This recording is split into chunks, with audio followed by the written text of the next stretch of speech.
जय गुरु जी। नमस्ते गुरु जी। गुरु महाराज के चरणों में मेरा सादर प्रणाम। संगत जी, गुरु महाराज की असीम कृपा से हम गुरु महाराज के ब्लेस ग्रंथ लाइट ऑफ डिविनिटी के हिंदी रूपांतरित ग्रंथ दिव्य आभा का पठन कर रहे हैं। उसी पठन को आज आगे करते हुए जो सत्संग हम पढ़ेंगे उसका शीर्षक है नम आकाश पर प्रज्वलित सूर्य। अपने गुरु की महानता का वर्णन करने की मुझ में सामर्थ्य नहीं है, क्योंकि मात्र शब्द उनकी अद्वितीय दिव्यता के लिए अपर्याप्त हैं। तथापि उनकी आज्ञा से आदर और प्रेम से भरे कुछ शब्दों में उन्होंने अपनी कृपा से हमें कैसे धन्य करा है, ये अनुभव आपके साथ बांट रही हूँ। जीवन के अस्तित्व का मार्ग मोक्ष प्राप्ति की कामना के समान है। जो अपने जीवन की बागडोर अपने गुरु को समर्पित कर देते हैं, उनके लिए यह सरल हो जाता है। वास्तव में हम मार्गदर्शक न होकर केवल अनुयायी हैं। मेरा जन्म एक जाट सिख परिवार में हुआ। मेरे परिवार में आनंद, सुख, समृद्धि, शिक्षा और अनुशासन किसी का अभाव नहीं था। अपने बचपन में मैं अपने दादा से बहुत प्रभावित रही, जो सदा धर्म और ईश्वर में विश्वास रखते आए हैं। शनैः शनैः एक गुरु की महिमा प्राप्त करने का विचार मेरे मन में बस गया। मेरा विवाह भी एक जाट सिख परिवार में हुआ। मेरे पति 3 कन्याओं के बाद परिवार में आए थे। इस कारण उन्हें अत्यधिक स्नेह प्राप्त हुआ और उनकी आदतें बिगड़ गईं। उनकी सब मांगें पूरी कर दी जाती थीं। मद्यपान उनकी सबसे बड़ी समस्या थी, जिसके कारण वे परिवार की उपेक्षा करते थे और स्वयं कोई उत्तरदायित्व उठाने को तैयार नहीं थे। हर लड़की का स्वप्न सुखी दाम्पत्य जीवन होता है, और मैं कोई अपवाद नहीं थी। पर जब परिवार का पालक ही नशे में डूबा रहे, किसी के वश में कुछ नहीं रहता।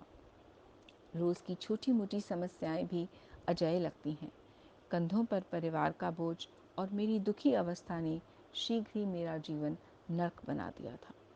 उन्हीं दिनों मेरे दादा मेरे घर आए। मेरे अंदर ठहरा हुआ दुखों का बांध मानो टूट गया और उन्हें विश्वास हो गया कि मेरी सहायता होनी चाहिए। मैंने भीगी आंखों से उन्हें बताया कि मुझे पूर्ण गुरु की आवश्यकता है। हम अपने नश्वर शरीर और मन के लगातार प्रयत्नों के बावजूद भी गुरु के पास नहीं पहुंच सकते, जब तक हम उनके निर्देशित मार्ग पर चलने को तैयार नहीं होते। ऐसी अवस्था आने पर गुरु स्वयं हमें अपने समीप बुलाने का सहज मार्ग निकाल लेते हैं। थोड़े समय के बाद मेरी माँ मुझे गुरुजी के पास ले गई। गुरुजी के यहाँ पहुँचते ही मुझे गुलाब पुष्पों की सुगंध आई। उन्हें देखकर मेरी आंखों में पानी भर गया। अगले कुछ घंटों जब तक मैं वहाँ पर बैठी रही, मेरी आंखों से निरंतर अश्रु प्रवाहित होते रहे। उस पहले दर्शन के बाद जब भी मेरी गुरुजी से भेंट होती थी, मैं अपनी भावनाओं पर नियंत्रण नहीं रख पाती थी। हर दर्शन के समय मुझे शांति ही प्राप्त होती थी। पर क्यों? यह मेरी तुच्छ बुद्धि की समझ में कभी नहीं आया। संभवतः मेरे आंसू मेरी अंतर आत्मा को स्वच्छ कर रहे थे। इस बीच मेरे पति ने और अधिक मद्यपान करना शुरू कर दिया। वे अपने उत्तरदायित्व को बिल्कुल भूलकर पैसे जल की तरह बहाने लगे। मैंने उनको गुरुजी के बारे में बताकर उनके पास चलने को कहा, पर उन्होंने मेरा परिहास करते हुए कहा कि ऐसे गुरु तो सैकड़ों मिल जाते हैं, और मुझे रूढ़िवादी की उपाधि से विभूषित कर दिया। साथ ही मेरा गुरुजी के दर्शन करने का अनुमोदन नहीं किया। नवंबर 1999 के आसपास उनका संयुक्त राष्ट्र की ओर से लेबनान में स्थानांतरण हो गया।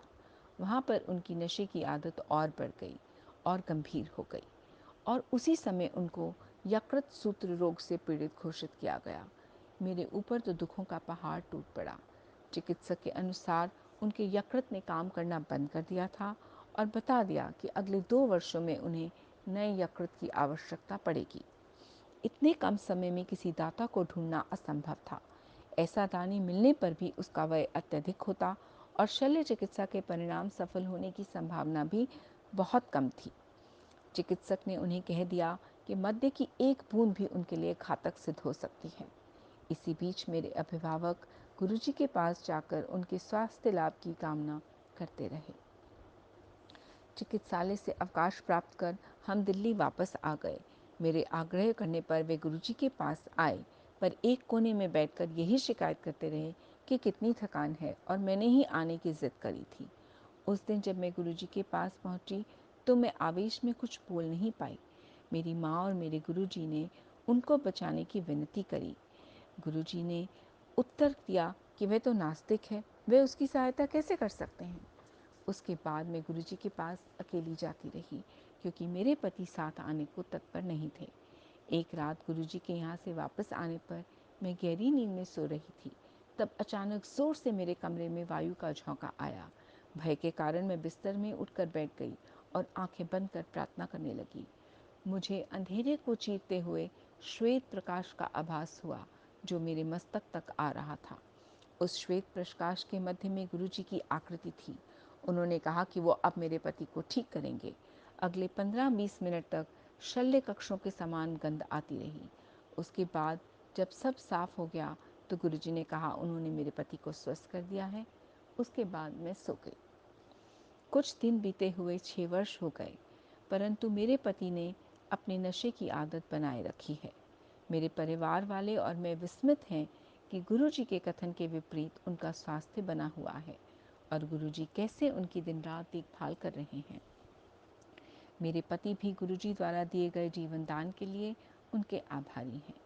इस संसार के समस्त ग्रंथों के अनुसार मनुष्य के जन्म से पूर्व ही उसकी मृत्यु की तिथि का निर्धारण हो जाता है और कोई भी उसे एक श्वास अधिक या कम नहीं कर सकता, किंतु उसके कर्मों को समाप्त करने का सामर्थ्य केवल सर्वोच्च सृजनकर्ता के पास है।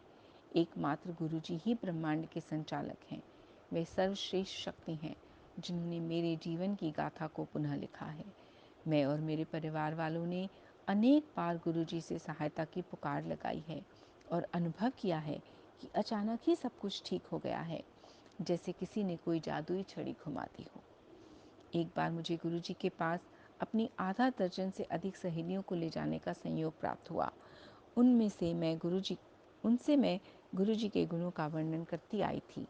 अपनी संकीर्ण विचारधारा के अनुसार मैंने उनसे गुरुजी से कुछ नहीं मांगने का निवेदन किया था, यद्यपि ये मेरे आचरण के प्रतिकूल था। गुरुजी के चरण स्पर्श करते समय उन्होंने मेरे मन के भाव को पढ़ते हुए बताया कि उन सब ने उनसे कुछ न कुछ विनती करी थी। उन्होंने सबकी मनोकामना पूर्ण कर दी। उनके पास से कोई भी खाली हाथ नहीं लौटता है। व्यापारी को समृद्धि, रोगी को स्वास्थ्य लाभ, विद्यार्थी को विद्या आदि। कुछ को उनके आशीष का आभास हो जाता है, शेष अनभिज्ञ रहते हैं। उनके स्नेह की कोई सीमा नहीं है। आस्तिक या नास्तिक सबको उनकी दया प्राप्त होती है।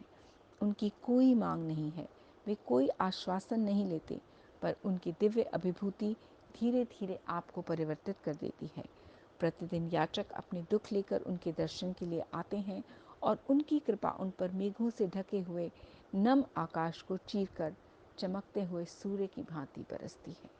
शुक्राना गुरुजी, बेहद शुक्राना। संगत जी, ये सत्संग इस ग्रंथ में एक भक्त के नाम से संकलित है। गुरु महाराज का बेहद शुक्राना। पाठ पढ़ते वक्त होने वाले सभी अशुद्ध उच्चारण और गलतियों के लिए मैं गुरु साहिब और आप सब से हाथ जोड़कर माफ़ी मांगती हूँ। जय गुरु जी।